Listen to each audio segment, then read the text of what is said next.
Hello, my name is Kiera and I help found the Diversity and Inclusion Committee at my secondary school. I'm excited to share how we approach diversity and inclusion in an educational setting and what schools can do to create an inclusive environment for every student. My involvement began in response to a rise in concerning reports about racism within the school community. It became clear that one of the core issues was a disconnect between students and staffs, as many students didn't feel heard or understood. I wanted to help bridge that gap. That's where the idea for a structured diversity and inclusion system came in, one that gave students a voice, encouraged feedback, celebrated difference, and promoted open dialogue.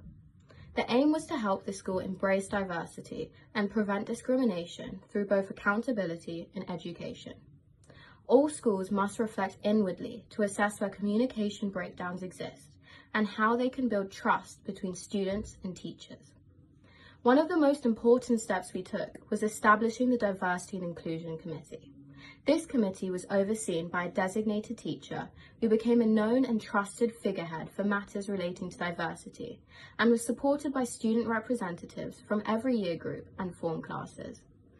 All student representatives received mandatory training on how to handle reports responsibly and sensitively.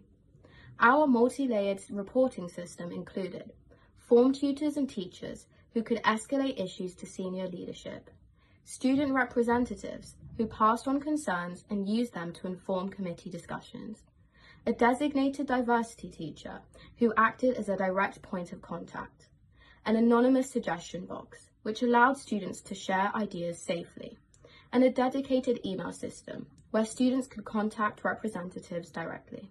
This structure helped close the gap between students and staff. Additionally, representatives were carefully selected through a process that included a written personal statement and an interview with the committee lead. We looked for students who were approachable, empathetic, solution-focused, and passionate about inclusion.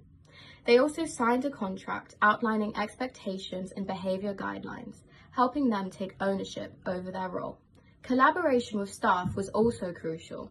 Senior students work closely with teachers to embed the school's mission of inclusivity and challenge all forms of discrimination. When students raised concerns, they were addressed directly in staff meetings and often followed up with student-led presentations or resources. For example, students had raised concerns about reading texts like Of Mice and Men and To Kill a Mockingbird, which include racially derogatory language. In response, we created a resource distributed to English teachers, which provided historical context, educated students on why such language is harmful, and explained that literary content should never be seen as permission to use such terms casually. We also organized more creative and celebratory events. These included cultural quizzes, spoken word performances, student-created artwork, and assemblies led by students. Across subjects, we encouraged teachers to spotlight diverse figures who had contributed significantly to their fields, broadening representation in the curriculum.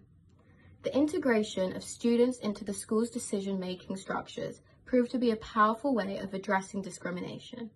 It reduced the tension and anxiety around reporting issues and created a more trusting environment. Our work helped spark difficult but necessary conversations, and most importantly, it made students feel heard and supported. Our mission was always to focus on change, not blame.